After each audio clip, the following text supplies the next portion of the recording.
आवश्यक कर्म क्या होते हैं? तो इसी से हम शुरू करेंगे कि आवश्यकताएँ क्या होती हैं और इच्छाओं से उसमें कैसे भिन्नता है? कितनी तरह की आवश्यकताएँ हो सकती हैं? तो आवश्यकता का अर्थ होता है कि जो टाला नहीं जा सकता, जो कि बहुत ज़रूरी है जीवन यापन के लिए। तो आवश्यकताओं को 3 तरीके से समझ सकते हैं। पहला है जो कि शरीर की आवश्यकताएँ होती हैं, जो सभी जानते हैं कि शरीर को अगर ज़िंदा रखना है, स्वस्थ रखना है, तो कुछ न कुछ उसको उसकी आवश्यकताएँ रहेंगी, जैसे कि सही समय पे भोजन मिलना चाहिए और थोड़ा व्यायाम, थोड़ा सेहत की तरफ ध्यान रखना चाहिए ताकि उसकी बीमारियाँ कम से कम रहें उसमें। थोड़ा आराम की आवश्यकता होती है शरीर को। इस तरह से शरीर की आवश्यकताएँ जो बहुत सीमित होती हैं। ऐसा नहीं है कि शरीर की आवश्यकताएँ बहुत ज़्यादा हैं, बहुत सीमित आवश्यकता है। तो उनकी तरफ अगर हम ध्यान दें, तो शरीर स्वस्थ रहेगा और आपको ज़्यादा समय तक साथ देगा आपका। अगर आपका कोई जीवन का लक्ष्य है, जो प्रारब्ध है, उनको पूरा करने में भी वो अच्छा रहेगा और आप शरीर अपनी तरफ ध्यान नहीं खींचेगा अगर वो स्वस्थ है तो। अगर अस्वस्थ शरीर है, कुछ दर्द है, पीड़ा है, तो बार-बार वहीं ध्यान जाएगा। अगर आप ध्यान करने बैठेंगे, कुछ मनन करने बैठेंगे, तो शरीर अपनी तरफ ध्यान खींचने लगता है।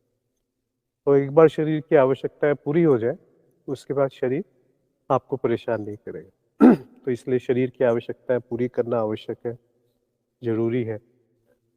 फिर दूसरी आवश्यकता है, हम देख सकते हैं दूसरे स्तर पे जो कि अनुभवकर्ता या साक्षी। अब साक्षी की कोई आवश्यकता नहीं होती, वो पहले से ही पूर्ण है। वैसे तो शरीर भी पहले से ही पूर्ण है, परंतु साक्षी जो है, दृष्टा जो है, जो मैं हूँ या जो अनुभव करता है, उसकी तो कोई भौतिक आवश्यकताएँ भी नहीं। मतलब किसी भी तरह की कोई डिमांड या कुछ ज़रूरतें वहाँ से नहीं आती कि मुझे ये चाहिए, मुझे वो चाहिए। तो हम देखते हैं कि अनुभवकर्ता में भी कोई आवश्यकता नहीं है। तो बीच में बचता है अहम। अब अहम की जो आवश्यकता है वो आवश्यकताएँ नहीं होती, वो एक तरीके से कभी इच्छाएँ हैं, कभी वासनाएँ हैं, कभी कामनाएँ हैं, कभी भाग-दौड़ है, तो कुछ ना कुछ लगा रहता है अहम का।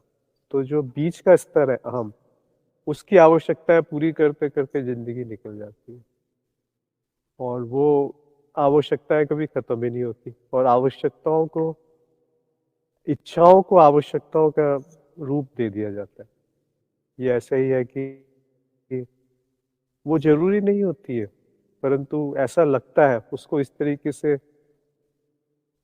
श्रृंगार कर दिया जाता है कि वो आपको आकर्षित करती है अपनी तरफ, कि ये नहीं हुआ, ऐसा नहीं हुआ, जैसा मैंने चाहा वैसा ही नहीं हुआ, तो मेरा जीवन विफल है। इस तरीके से बहुत सारे उसको चोले पहना दिए जाते हैं, एक के ऊपर एक के ऊपर एक और वो छुप जाता है, जो आवश्यकता है, वास्तविक आवश्यकता है, वो छुप जाती है कि आप किस प्रारब्ध के लिए यहाँ पे आप आए हैं? आपका जो स्वधर्म है वो क्या है? स्वधर्म का अर्थ होता है जो सबसे ज़रूरी है जीवन में करना, जिसके जिसको नहीं करेंगे तो आपका जीवन एक तरीके से विफल माना जाए। ऐसी जो चाहत होती है या इच्छाएँ होती हैं जो कहीं से थोपी नहीं गई है आपके ऊपर, एक अंदर से उभरती है, वो है वास्तविक प्रारब्ध, स्वधर्म। परंतु होता क्या है, जैसे ही हम बच्चे होते हैं तो बहुत कोमल सी बुद्धि होती है। तो जो इधर से उधर से मतलब कभी माँ-बाप से, शिक्षकों से, दोस्तों से, समाज से अनेक चीज़ें सीखते रहते हैं जो अंकित हो जाती हैं छोटे से मस्तिष्क में या दिमाग में, स्मृति में और वहाँ पर वो फिर जीवन को दौड़ाने लगती है। बाद में जब हम बड़े भी हो जाते हैं, जब हमारी बुद्धि परिपक्व हो जाती है, तब भी हम उन पे प्रश्न नहीं उठाते कि ये मेरा स्वधर्म था या आवश्यकता थी या फिर केवल समाज की दी हुई धारणाएँ, मतारोपण इस तरह का कुछ है। तो यहाँ पे भेद करना आवश्यक है कि क्या आवश्यकताएँ हैं, क्या इच्छाएँ हैं और इच्छाओं में से भी क्या हमारे स्वधर्म है। तो आप देखेंगे कि स्वधर्म बहुत ही सीमित है।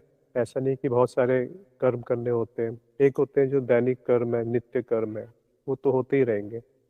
कुछ कर्म है जो आपको थोड़ा बहुत पैसा कमाना है और उससे आप अपने जीवन यापन कर सकते हैं, अपने शरीर का ख्याल रख सकते हैं, कुछ जो मौलिक ज़रूरतें हैं, उनका ध्यान रख सकते हैं। परंतु उसी में फँस जाना कि बैंक बैलेंस बढ़ाना ही मेरा उद्देश्य है, तो वो तो मूर्खता है। कब तक? इसीलिए खाली समय अपने पास होना चाहिए और एक तरीके से आर्थिक निर्भरता जब आ जाती है, फिर उसके बाद अपने आप आपको जो सही लगे, जो स्वधर्म है, उसको पूरा करना चाहिए पहले। और हर एक का अपना-अपना स्वधर्म होता है। वो जब तक आप पूरा नहीं करेंगे तो अंदर से बेचैनी रहेगी कि ये भी कर लूँ, वो भी कर लूँ। पर ये नहीं जानते कि जो कर रहे हैं, वो वाक़ई आवश्यक है कि अनावश्यक है। तो आत्मज्ञान और जब ज्ञान मार्ग में बुद्धि परिपक्व होती है, तो ये भेद किया जा सकता है, विवेक किया जा सकता है कि यहाँ पर ये चीज़ ज़रूरी नहीं है जीवन में, इसको छोड़ दें और जो आपके शौक हैं, जो इच्छाएँ हैं, जो स्वधर्म है, उनको पूरा करें।